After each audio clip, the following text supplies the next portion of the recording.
Ouais l'équipe, salut à tous, on se retrouve pour le petit débrief AS Monaco, Paris Saint-Germain, score final 1-2. Nous comptons ce soir avec cette victoire, 9 points d'avance sur l'AS Monaco, actuellement classé 3e du championnat, devancé par l'Olympique lyonnais. La compo parisienne pour ce match, Areola dans les cages, Kurzawa, latéral gauche, Alves, latéral droit, la charnière centrale qui ce soir a été magnifique, Silva, Marquinhos, ce milieu de terrain que je kiffe, mais d'une force de fou les gars. Rabiot en sentinelle, Draxler, milieu gauche, Verratti, milieu droit. Et cette attaque qui met le feu à toutes les défenses. Cavani numéro 9, Neymar à gauche, Mbappé à droite. Donc, pour les buteurs, côté parisien, Cavani qui ouvre le score à la 19e minute. Lui qui n'est pas un grand attaquant pour certains consultants. C'est pourtant son 16e but en Ligue 1 et le meilleur buteur du championnat. Et c'est aussi son 152e but, toute compétition confondue, depuis son arrivée au Paris Saint-Germain. Neymar, qui double la mise sur penalty, il marque son 8e but en Ligue 1. Et Moutinho pour l'AS Monaco, qui réduit le score en fin de match sur un coup franc détourné dans ses propres cages par Kylian Mbappé. Donc, un match serré par rapport au score, mais un Paris Saint-Germain ultra dominateur sur le terrain. Et la chose qui nous a manqué dans ce match, les gars, c'est l'efficacité offensive devant le but. Je vais pas lui en vouloir. Kylian Mbappé, malheureusement, il marque, mais dans les mauvaises cages. Il marque contre son camp, je l'ai dit tout à l'heure, sur le coup franc de Moutinho. Lui qui ce soir a été en manque de réussite. Après les gars, ça peut se comprendre. Je ne vais pas le critiquer car dans l'ensemble, malgré ce qu'il a loupé, il a fait un bon match. Offensivement, il a apporté. Il a apporté sa technicité. Il a apporté. Voilà, il a pris des risques. Malheureusement pour lui, aucun but dans ce match. Après, voilà, c'est son ancien club, devant ses anciens partenaires, et aussi devant son ancien public qui, au passage, l'a sifflé, lui ont manqué de respect, l'ont insulté. J'ai entendu que certains supporters monégasques, avant la rencontre, avaient insulté Kylian Mbappé.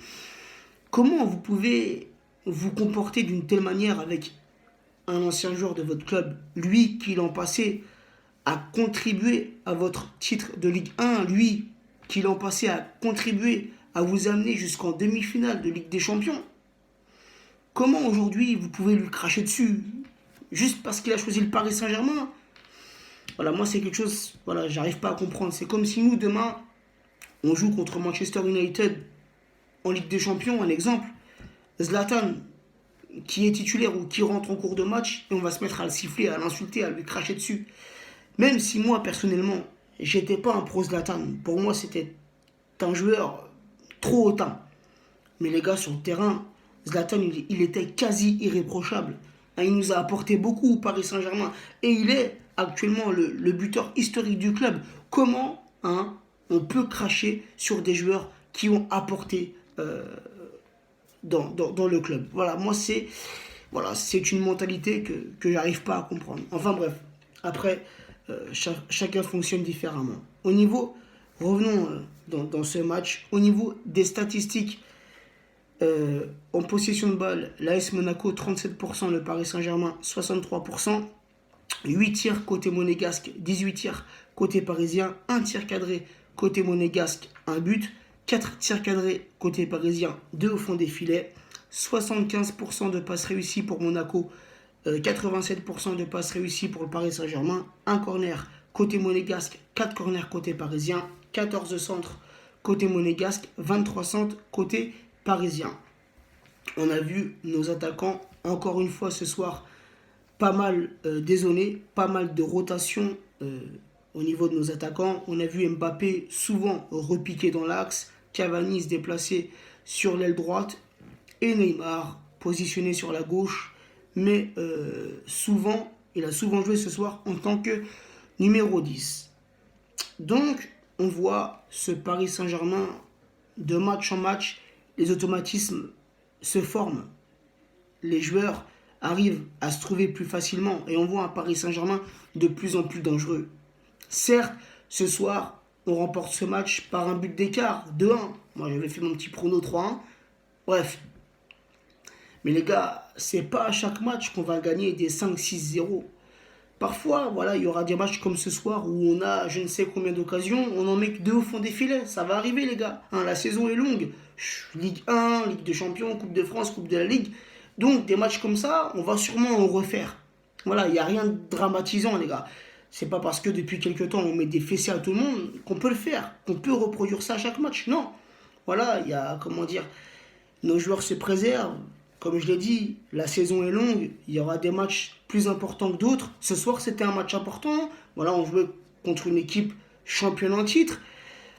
Voilà, moi, personnellement, j'étais un petit peu déçu de l'AS Monaco. Hein, eux qui l'an passé étaient nos grands rivaux, cette saison, je les sens vraiment perdus. Hein, les joueurs de l'AS Monaco, certes, un effectif réduit hein, par rapport à la vente de leurs joueurs durant le mercato d'été, mais voilà, il leur manque un petit quelque chose à l'AS Monaco. Regarde, ils sont passés troisième ce soir. Donc voilà, une équipe pour moi qui est en train de couler. Voilà. Mais hein, pour moi, ça reste quand même une équipe capable hein, de mettre le Paris Saint-Germain en danger avec l'Olympique lyonnais. Donc voilà l'équipe. Ce que je kiffe hein, dans notre effectif, les gars, sur le terrain, c'est la façon dont on arrive à ressortir le ballon, les gars, quand on est en défense. Ça, c'est pratiquement à tous les matchs. Regardez comment on arrive à ressortir le ballon avec tant de sérénité, les gars. Il n'y a aucune pression. C'est pas on a le ballon en défense, on ne sait pas quoi faire. Même quand on est pressé par l'adversaire, les gars, on ressort le ballon tranquillement et proprement. Donc voilà l'équipe. L'homme du match dans ce match. Qui je peux voir homme du match? Cavani, il a mis son petit but. Voilà, il a raté cette tête toute faite devant Subasic. Voilà, il n'a pas fait non plus un grand match Cavani. Hein. À part ce but, on l'a pas trop vu dans ce match. Je sais pas, peut-être Neymar. Hein, lui qui met le penalty, c'est lui qui provoque le penalty. Pas mal de petits dribbles de la part de Neymar. Il a récupéré, enfin, il a reçu pas mal de ballons. Il a fait tourner pas mal de ballons. Donc, homme du match, je mettrai Neymar. Et voilà, c'est tout. Puis Silva aussi, les gars. Ah ouais, Thiago Silva. Thiago Silva, les gars, ce soir, il m'a fait kiffer. Hein, regardez toute l'agressivité de Thiago Silva dans le match. Il n'hésite pas à aller au contact, à récupérer les ballons. Un vrai guerrier. Et Marquinhos, les gars, c'est exactement la même chose. En même temps, c'est des joueurs, les gars, qui jouent vraiment avec leur cerveau. Hein, c'est des mecs qui prennent le temps quand ils reçoivent le ballon. Voilà, ils prennent tout leur temps. Tu vois, ils la relancent tranquillement, proprement. Donc voilà, ça, vraiment ce soir, ça m'a grave fait kiffer. Thiago Silva, les gars, énorme. Voilà l'équipe. Après l'entrée de Berchiche à la place de Kurzawa. Kurzawa, c'est le joueur que je mettrais dans le flop. Voilà, si j'avais un joueur côté parisien à me mettre dans le flop ce soir, je mettrais Kurzawa. Voilà, l'entrée de Berchiche pour moi, tout à fait normal. Après, il y a eu l'entrée de Di Maria et de Javier Pastore à la place de Cavani et de Julian Draxler. Draxler qui aussi a fait un très bon match. C'est lui qui fait la passe décisive pour Edinson Cavani. Donc voilà l'équipe, satisfait de cette victoire, satisfait du match, les 3 points, tranquillou, on est toujours premier de ce championnat. Et voilà, je suis confiant. Hein, pour le reste, voilà, en Ligue 1, je me tracasse pas trop. Comme je l'ai dit, à part Monaco et Lyon, le reste, voilà. Mais ce qu'on vise, bien sûr, l'équipe, c'est la Ligue des Champions. Et même dans cette compétition, pour le moment, on est bien parti. Voilà l'équipe. Sur ce, je vous souhaite une bonne soirée. Et on se retrouvera sûrement demain pour l'avant-match. Car mercredi, il y a un match de Ligue 1. Paris Saint-Germain 3. Malheureusement, les abonnés au Teuil ne seront pas au Parc des Princes car la tribune est fermée. Voilà, décision de la LFP après les fumigènes qu'il y a eu contre le GC Nice.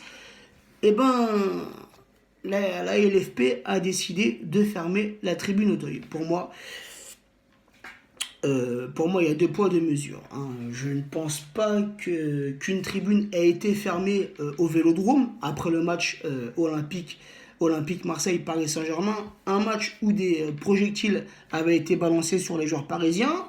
Voilà, je pense, si je me rappelle bien, il y avait eu du sursis, mais aucune tribune de fermée. Mais bien sûr, quand c'est le Paris Saint-Germain, on commence à avoir l'habitude. Le moindre petit faux pas, le moindre petit écart, on est directement sanctionné, on nous tape dessus. Mais bon, on est critiqué dans la presse. Voilà, comme je viens de le dire, quand on a un petit écart, on fait une petite chose qu'il ne faut pas faire, on est directement sanctionné. Voilà les gars, on commence à avoir l'habitude. Mais remarquez une chose, j'en profite aussi pour glisser un petit mot sur... remarquez une chose, le Paris Saint-Germain, beaucoup critiqué, hein, mais remarquez une chose, quand on se déplace pour jouer à l'extérieur, à chaque fois, le stade, il est blindé. Donc voilà, c'est la seule chose que je voulais dire. Ça me fait sourire parce que on nous critique un peu dans la presse, à droite, à gauche. Je vise pas l'AS Monaco, hein. Mais il y a parfois d'autres clubs, aussi bien en France et même à l'étranger, qui se font un malin plaisir à nous critiquer, à nous lancer des pics, à inventer des histoires sur le club. Mais quand on se déplace, hein, même dans ces stades-là, c'est blindé. Hein, tu vois, il y a toujours du monde. Donc c'est magnifique. Voilà l'équipe. Sur ce, bonne soirée et à très vite. Ciao, ciao l'équipe.